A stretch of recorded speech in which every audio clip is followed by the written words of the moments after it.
Our national parks are an American triumph, a celebration of our land, a testament to the blessings that we inherited from our forefathers.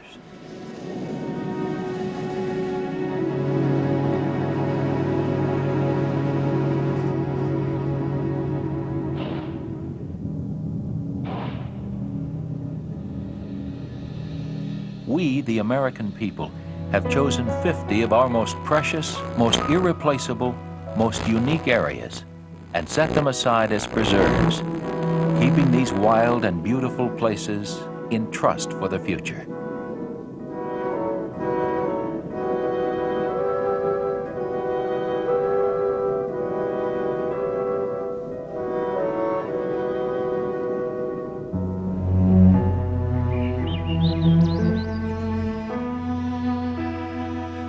We were the first country to decide that such a step was not only desirable, but necessary.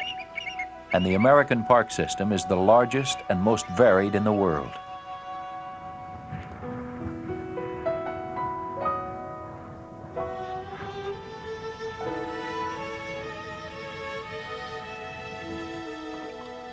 Dark in here. Watch out for this part here.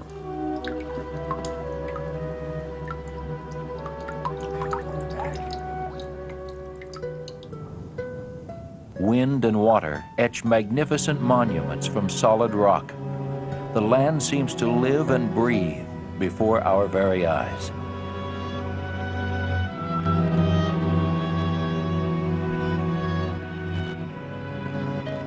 Fascinated, we can contemplate either the differences or the similarities between a rampant forest of sandstone spires and the lush, verdant growth of a rainforest.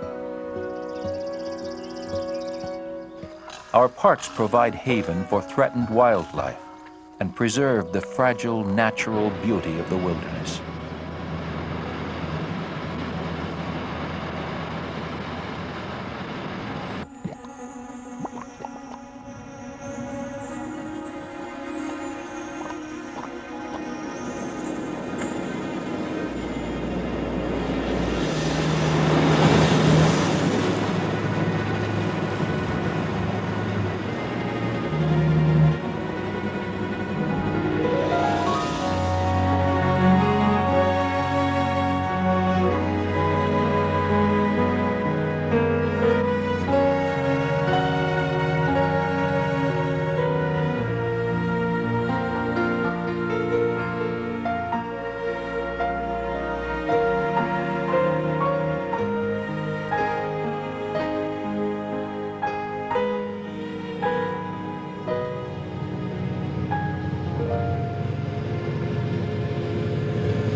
Familiar summer images of Yellowstone's geysers and hot springs always gladden the eye.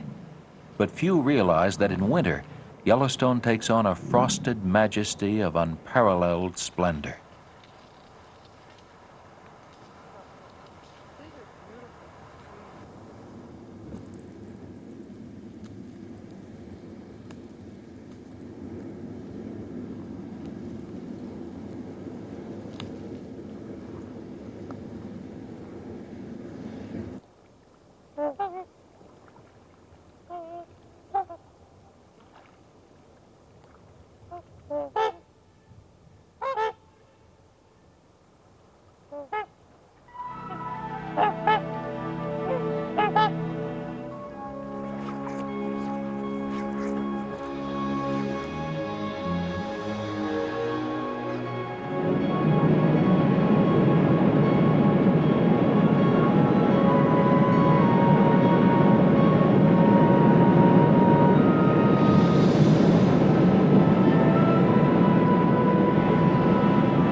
Fur trappers told of a land perpetually afire, of water that blazed and burst from the ground, and of boiling emerald pools lying jewel-like under the sun.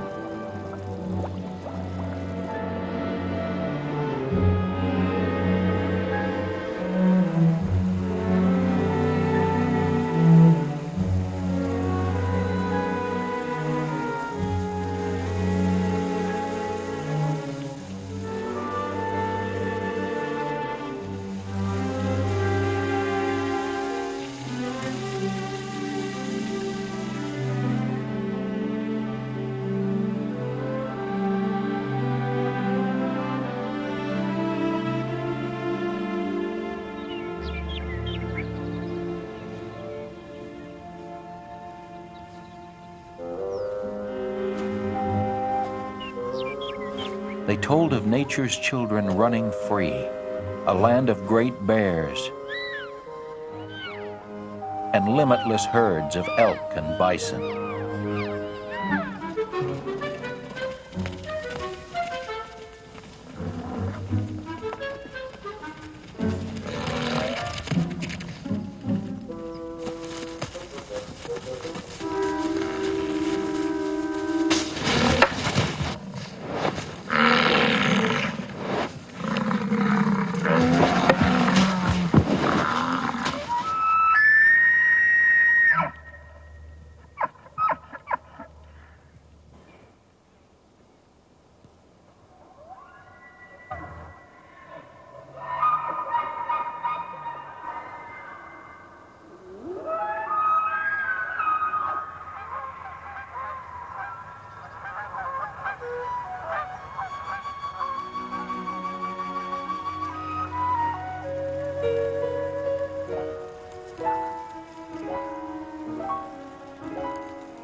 Youngest of the Rockies, the jagged Tetons rise precipitously from the plain. Autumn surrounds them with gold and brings on the frosted air hints of approaching winter.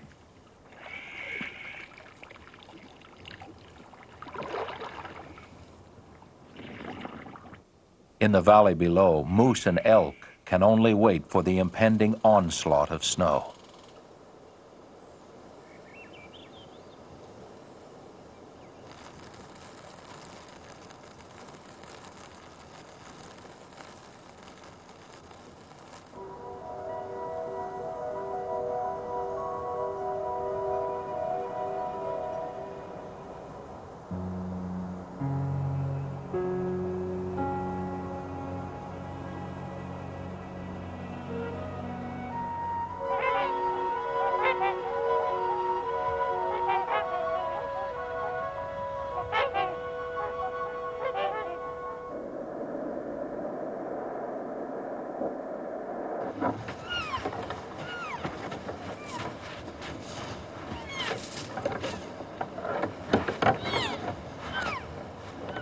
In the sub-zero temperatures, everything, including the battle for survival, intensifies. The beauty of winter sometimes masks the harsh reality of an implacable nature.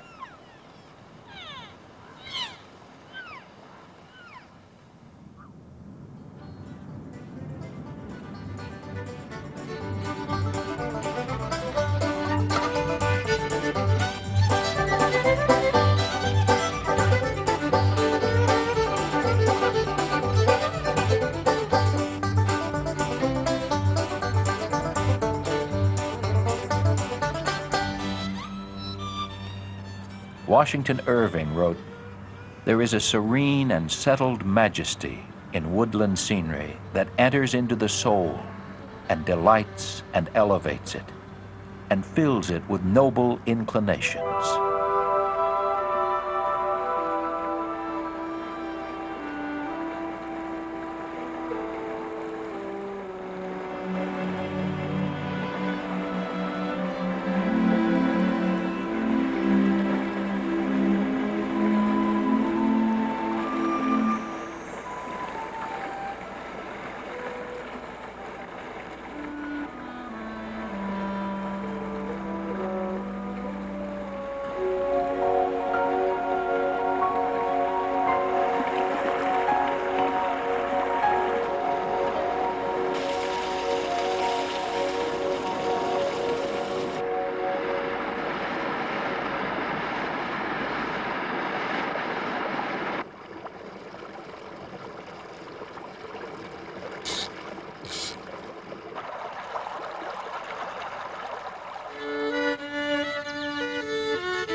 The village of Cades Cove, where early American settlers first worked the land's rich soil, is now part of the national park, adding a dimension of recent human history to the ancient forest.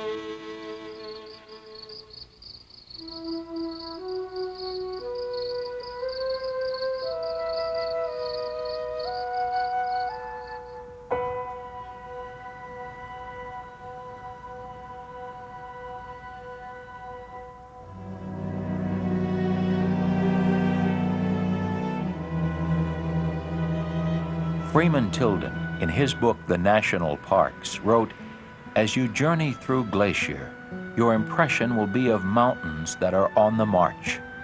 The transition from the rock fastnesses of the Continental Divide to the limpid and tree-fringed glacial waters will remain always in your memory." Spring in the high reaches of Glacier is a time of melting snow catching the rays of the warming sun.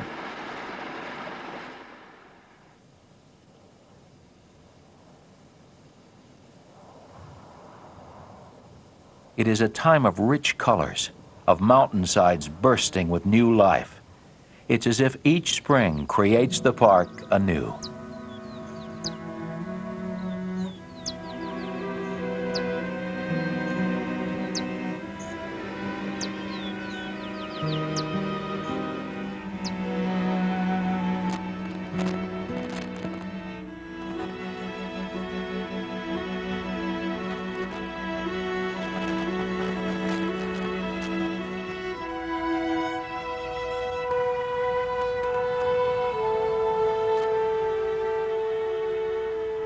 Canada's Waterton Lakes Park joined Glacier to form an international peace park, a unique bond of friendship between two countries.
Drifting fog can fill the Grand Canyon, obscuring, if only for a moment, the immense scale of what the Colorado River has carved.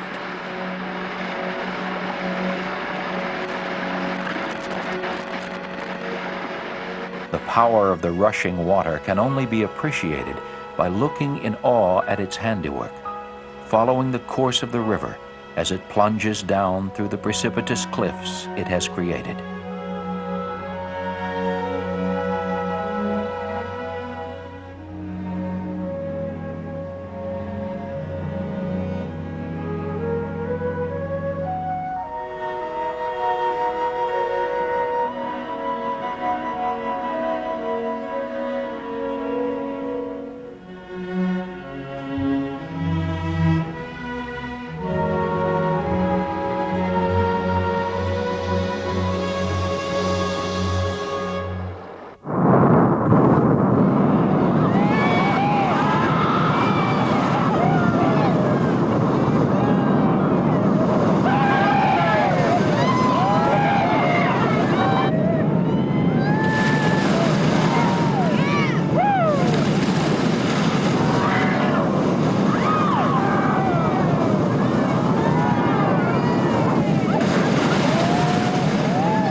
Man has stood within this deep place before, watching as the water carves the canyon, seeing time itself flow through the solid rock, leaving the heart of the earth exposed in its wake.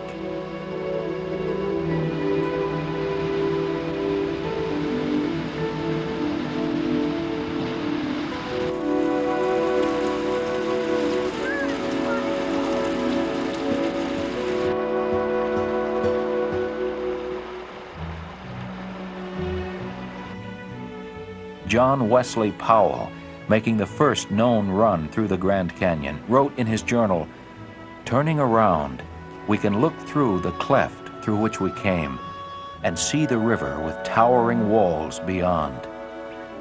What a chamber for a resting place is this."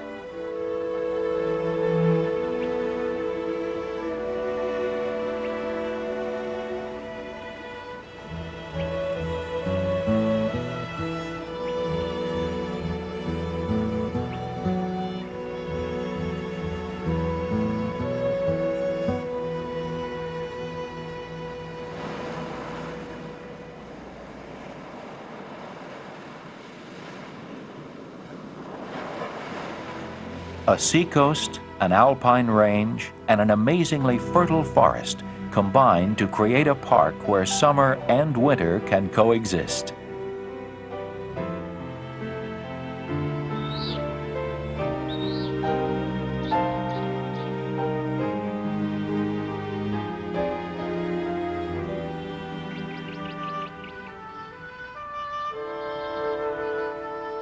Snow high above, virtual jungle below.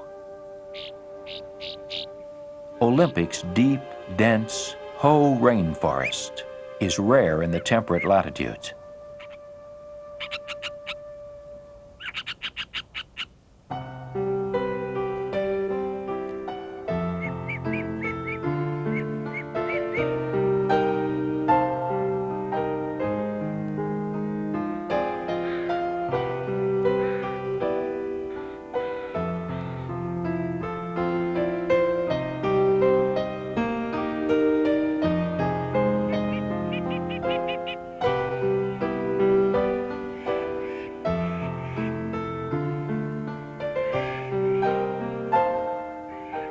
Where the rain falls, there is paradise. Where the land stands free before the rain, the land will blossom, opening its many eyes to find the sun. The rain will find its way down through the wilderness, filling valleys with life as it resolutely makes its way back to the sea.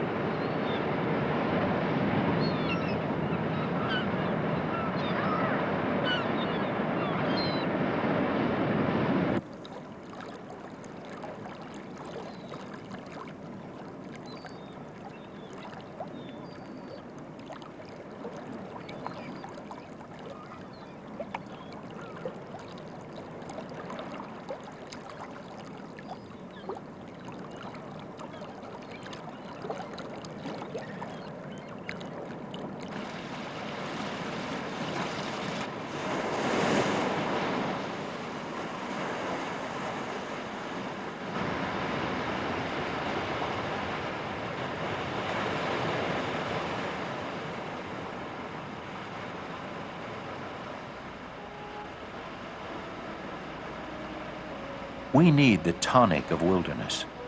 While we seek to know all things, we need all things to be unknowable, air and land and sea.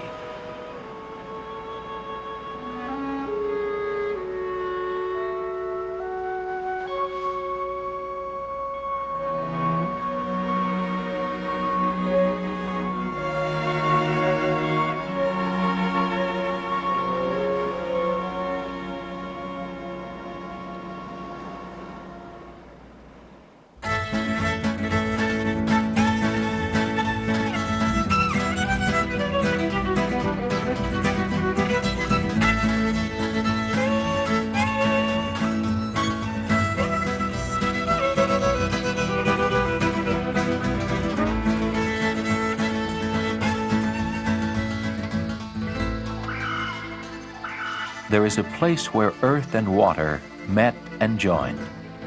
A place that could not make up its mind whether to become land or sea, so it became both.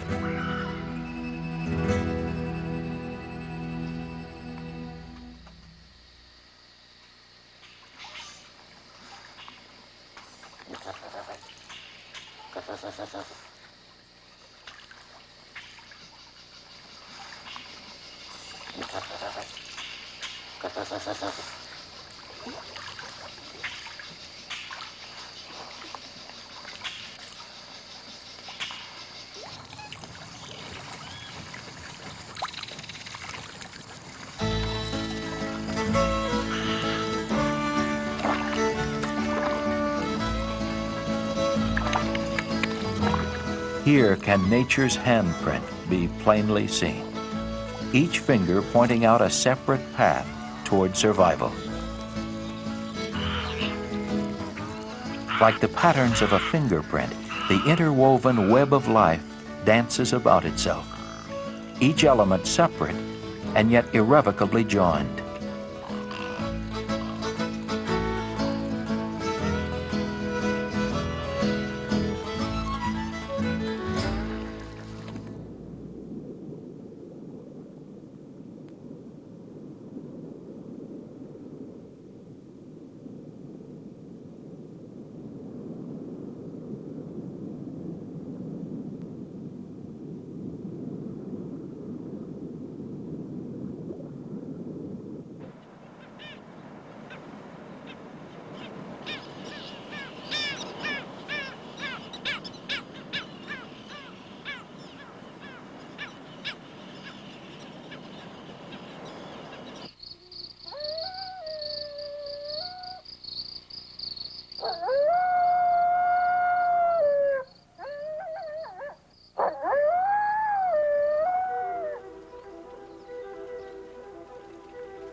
Mormon pioneers saw the celestial city here in the sculptured rocks.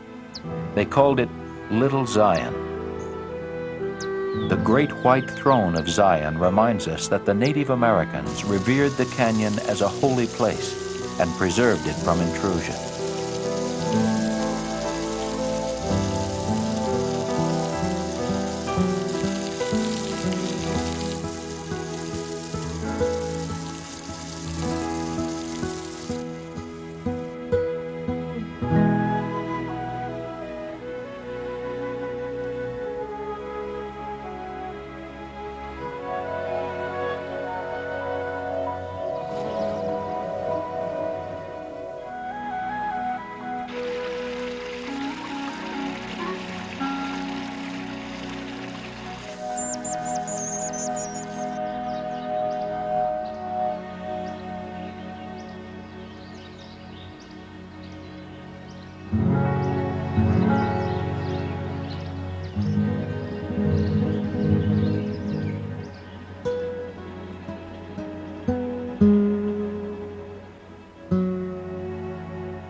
Sometimes we need to be reminded that, like all living things, we cling precariously to the surface of this planet. We do not own this earth, we share it.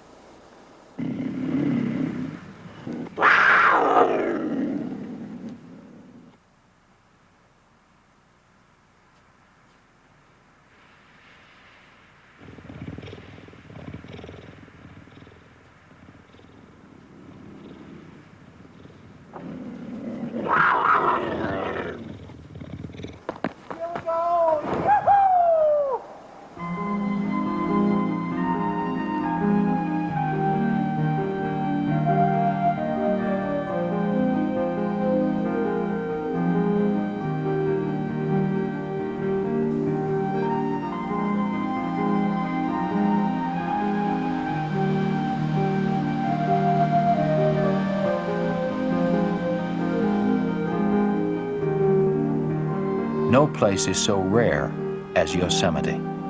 Its granite walls tasseled with waterfalls, its meadows full of wildlife, its high country a realm of lonely grandeur.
The national parks were created to ensure the survival of irreplaceable wildlands, but also to allow us to see the wonders of nature close at hand.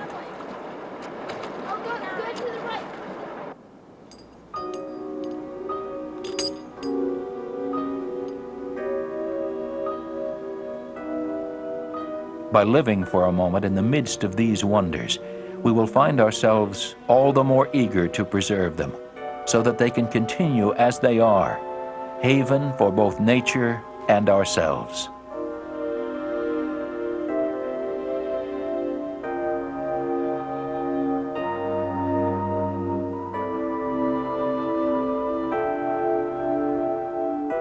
The seasons flow through our national parks in a parade of color and incident, of sunlight and ice. If the parks are indeed gems, they are many-faceted, offering splendidly divergent visions of our natural heritage. A poet wrote, "The earth never tires. The earth is rude, silent, incomprehensible at first. Be not discouraged. Keep on. There are divine things well enveloped. I swear to you, there are divine things more beautiful than words can tell."